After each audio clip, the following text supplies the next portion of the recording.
السلام عليكم ورحمة الله وبركاته. ازيكم حبايبي؟ عاملين ايه؟ يا رب تكونوا بخير. تعالوا بقى النهاردة نعمل اللهم صل على الحبيب النبي محمد بلح الشام، طريقة جميلة جدا. ازاي يطلع مقرمش من بره وطري وجميل وزي العسل من جوه. خشوا الفيديو يا حبايبي وتعالوا نعمل شوية بلح الشام كده عسل زي بتاع الحلواني واجمل واطعم. وفي معلومة جوه الفيديو هقول لكم عليها، بقول لكم اعملوا لايك. في معلومة جوه الفيديو هقول لكم عليها هتستفادوا كلكم منها. خش الفيديو كده يا حبايبي. الوصفة النهاردة ممتازة، وصفة بلح الشام الاقتصادي الجميل بتاع الحلواني واجمل واطعم من بتاع الحلواني. والسر ازاي يبقى طري من جوه ومقرمش وجميل من بره ومستوي وزي العسل. تعالوا خش جوه الفيديو يا حبايبي. وبالله عليكم كده مش تنسوا اللايك فضلا وليس امرا. ما تنسوش اللايك عشان اللايك بيرفع الفيديو، وانت هتخش جوه الفيديو وهتحكموا. لو عجبكم ما تنسناش في اللايك يا حبايب قلبي وكل متابعيني. تعالوا بقى خشوا جوه الفيديو واحكموا انتوا بنفسيكم على اللون بتاعه، قرمشته جميل جميل جميل. قولوا لي رايكم ايه. صلوا على النبي كده يا حبايب قلبي، وادعوا لاخواننا في فلسطين وغزه بالنصر، وادعوا لويا بالرحمه والمغفره. اللهم امين يا رب العالمين. وتعالوا بقى نخش جوه الفيديو نشوف هنعمل الوصفه الجميله العسل دي النهارده. بصوا يا حبايب قلبي، طري مقرمش من بره وطري وجميل من جوه زي بتاع الحلواني واحسن. بلح الشام الجميل اللون الذهبي العسل. بسم الله ما شاء الله. يعني وصفة ممتازة، ممتازة جدا، لون وطعم، قرمشة من بره وطري وجميل من جوه. تعالوا نبدأ الفيديو كده بالصلاة على الحبيب النبي. تعالوا نبدأ الفيديو. معانا كوباية مليانة من المية، تمام، حاطينها على النار. كل مرة أنا عملت معاكم الشربات مرة كتير، بس هقول لكم عليه وانا شغالة. كوباية مية، ربع كوباية من الزيت، تمام. تمام، ممكن نحط بين صوابعنا كده رشة ملح صغيرة، تمام. احنا كملنا، بس حطيت شوية مية هنا عشان باقي الكوباية ما كانتش مليانة معانا.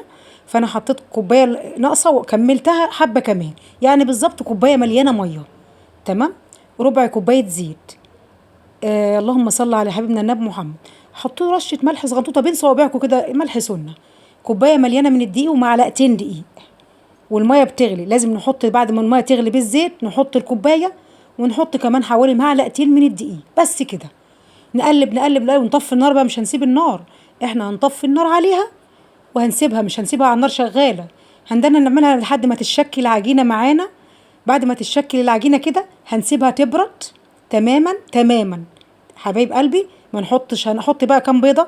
هنحط 3 بيضات، انا حطيت 2 من الاحمر، الفراخ الحمراء، البيض الاحمر الكبير، واحدة بلدي. حابين 2 برضك ماشي شغال، تمام.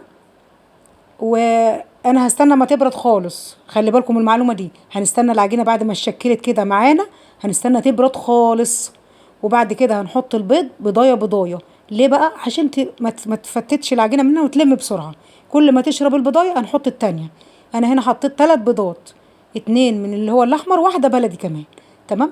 حابين تحطوا 2، حابين تزودوا شويه دقيق ماشي مفيش مشكله، ممكن تعملوا كوبايه ونص دقيق، تزودوا زيت شويه، معلقه زيت كمان، تمام. وتحطوا ال3 بيضات كبار بتوع الفراخ الحمراء اللي هي الكبيره دي، تمام. هنقلب بقى، نقلب لحد العجينه ما تتشكل كده، اتشكلت معانا. هنا يا حبيب قلبي انا حطيت البيض واحده واحده، ومعانا كده كمان ظرفين فانيليا عشان لو في بيض في زفاره بنحط فانيليا عشان عدم الزفاره، تمام. هنحط 2 من ظرفين الفانيليا، وهنقلب لحد ما نحط واحده واحده ويشرب البيض نحط اللي بعديها. ما ينفعش نحط البيض كله مره واحده، كل ما تشرب البضايه هنحط اللي بعديها، تمام. هتتشكل معانا عجينه حلوه قوي. عندكم بقى كيس حلواني، اللي هو لازم الكيس القماش. صلوا على النبي كده يا حبايب قلبي، وما تنسونيش في اللايك لو عجبكم الفيديو، عشان اللايك بيرفع الفيديو يا حبايبي. هنا بقى انا شكلت العجينه كده زي ما انتم شايفين، تطلع معانا عجينه متماسكه كده. معانا بقى هنا في اللحظه دي كيس حلواني، بس كيس القماش اللي انا كنت عملته معاكم فيديو، تمام. الكيس اللي هو الاكياس العاديه هيتقطع مننا، لان العجينه يعني يابسه شويه جامده شويه، تمام. هحطه في الكيس القماش اللي انا كنت عملته معاكم، وهننزل العجينه لتحت كده وعلى زيت. المعلومه اللي انا هقول لكم عليها يا حبايب قلبي، في معلومه جوه الفيديو قلتها لكم وانا هقولها في الفيديو معاكم عشان تبقوا ايه، مش هخبي عنكم حاجه. المعلومه هي ايه؟ ان الزيت يكون بارد دافي، ونحط بلح الشام والزيت بارد. ليه؟ هياخد لون من بره لو الزيت عالي، لو النار عاليه، ومش هيستوي من جوه. فاحنا هنخلي الزيت بارد، وبعد كده نعلي نار وسط ونسيبه يستوي براحته، معانا مقص كده هننزل ونقص بالمقص على قد الحجم اللي انتوا عايزينه. بصوا كده هبل المقص بين الزيت، وعلى قد الحجم اللي انتوا عايزينه في بلح الشام هنقطع. بل بس طرف المقص في الزيت عشان ما تلزقش، وتقطعه كده اهو. اهم حاجه في الفيديو كله ان يكون الزيت بارد، ما ينفعش نعلي النار جامد ولا نحط على زيت سخن. ولو جينا نحط رصه تانية هنستنى الزيت لما يبرد تماما، وبعد كده هنحط ونقطع في قلب الزيت، بس يكون بارد تاني مره. لو انتوا عندكم رصه تانية تحطوها، انا هنا عملت رصه واحده تمام. لو هتحطوا رصه تانية لازم الزيت يكون بارد، ما ينفعش يتحط والزيت سخن. ليه؟ هياخد اللون من بره وهيبقى ني من جوه. فاحنا ايه، لازم تفادوا الموضوع ده عشان يطلع معاكم الحلويات ناجحه وجميله. والسر انها تطلع مقرمشه من بره وطريه وجميله من جوه. حط اللايك للفيديو عسل كده، حط اللايك. حبايبي ومتابعيني بره مصر وجوه مصر، انا بحبكم في الله. بصوا بقى التقليب المستمر، هنقلب تقليب مستمر لحد ما يدينا اللون اللي احنا عايزينه.